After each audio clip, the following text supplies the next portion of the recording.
कि महाभारत में एक बड़ी प्यारी कथा आती है कि जब युद्ध की समाप्ति हुई तो युधिष्ठिर भगवान के पास गए और उनने भगवान कृष्ण से प्रार्थना करी कि भगवान अब राजपाट का कोई मोह रहा नहीं।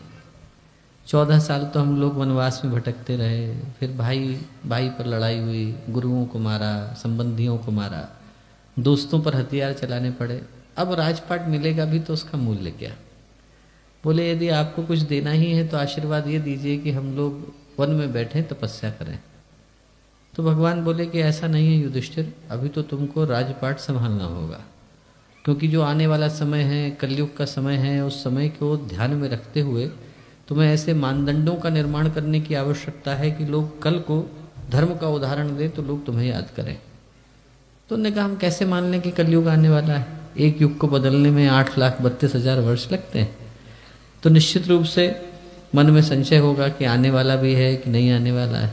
तो युधिष्ठिर ने कहा कि हम कैसे मान लें। तो भगवान ने कहा एक प्रयोग करके देखो, तुम 5 भाई हो, 4 दिशा में जाओ, नकुल और सहदेव जुड़वा है तो एक ही दिशा में जाएं, और तुम बाकी के सब भाई अलग अलग दिशा में जाओ और शाम को मुझको लौट करके बताओ कि तुमने क्या देखा। गए वो लोग, लौट करके आए। युधिष्ठिर ने सबसे पहले अपनी रिपोर्ट दी भगवान को। भगवान ने पूछा क्या देखा। बोले भगवान मैंने बड़ा विचित्र दृश्य देखा।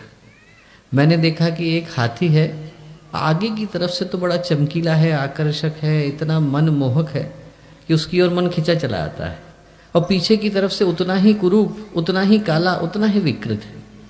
और बोले उसके आंख तो एक भी नहीं है पर कान 5 हैं, और उसके 4 पैर की जगह पर 2 ही पैर हैं, और भगा चला जा रहा है, पर आगे की जगह पीछे की दिशा में भाग रहा है और बड़ी तेजी से सरपट भाग रहा है। क्या देखा मैंने। भगवान बोले कि युधिष्ठिर तुमने कलयुग के समय को देखा। बोले कलयुग का जब समय आएगा तो उस समय में लोग बाहर के आकर्षण पर तो भरोसा करेंगे, बाहर से तो चमकीले होंगे, वैभव होगा, सुख होगा, साधन होंगे, सुविधाएं होंगी, पर उनका मन उतना ही काला होगा। और बोले वो लोग जो है सुने सुनाए पर भरोसा करेंगे, आंखों से देखने पर नहीं करेंगे, इसलिए कान तो 5 होंगे, आंखें नहीं होंगी। धर्म अर्थ काम मोक्ष, उसमें से लोग धर्म और मोक्ष को भूल जाएंगे, अर्थ और काम को याद रखेंगे। और बोले उस समय के जो लोग होंगे वो भगवान को भूलकर संसार की तरफ, कामनाओं की तरफ, वासनाओं की तरफ सरपट भागेंगे, और पूरी की पूरी दुनिया उसी तरफ को भागेगी।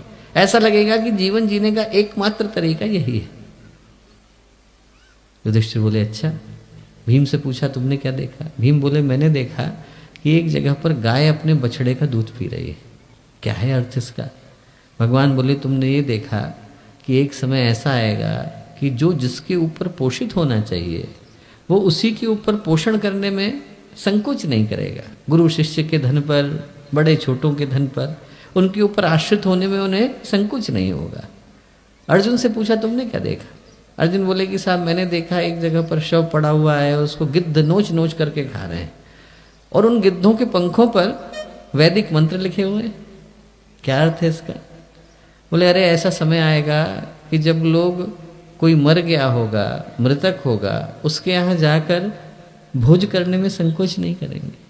उनको भले से वेदों के मंत्र आते होंगे पर उनको संकोच नहीं होगा कि वो मृतक के यहाँ जाएं और भोज कर लें। नकुल से पूछा तुमने क्या देखा। नकुल बोले कि साहब मैंने देखा कि एक जगह पर बायां कुंड है, दायां कुंड है, और दोनों कुंड का पानी बीच वाले में आना चाहिए, पर बाएं का सीधे दाएं में, दाएं का सीधे बाएं में चला जाता है, बीच वाला सूखा रह जाता है। इसका क्या अर्थ। भगवान बोले तुमने उस समय की अर्थव्यवस्था को देखा। बोले वो समय ऐसा आएगा जब राजा और बैंक दोनों मिलकर के प्रजा पर टैक्स लगा देंगे, प्रजा के हाथ में कुछ आएगा नहीं। राजा ने बैंक को दिया, बैंक ने राजा को दिया, बीच में प्रजा रह गई सूखी, उसको कुछ मिला नहीं। सहदेव से पूछा तुमने क्या देखा।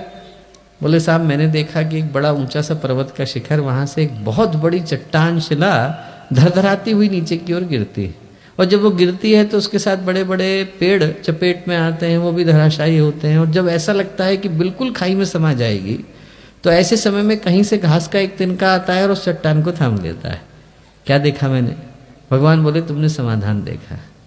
बोले जब कलयुग आएगा तो कलयुग में धर्म धराशायी होगा, पतित होगा, और उसके साथ बड़े बड़े न्याय, नीति, मूल्य, सदाचार, आदर्श सब धराशायी होंगे। ऐसा लगेगा कि धर्म खो गया। और ऐसे में कहीं से 9 शब्द वाला 24 अक्षर वाला गायत्री मंत्र आएगा और पूरे विश्व के धर्म को थाम लेगा। बोले तुमने समाधान देखा। तो वो जो गायत्री का मंत्र है वो समाधान का मंत्र है, अंधकार के छड़ों में प्रकाश की किरण का मंत्र है।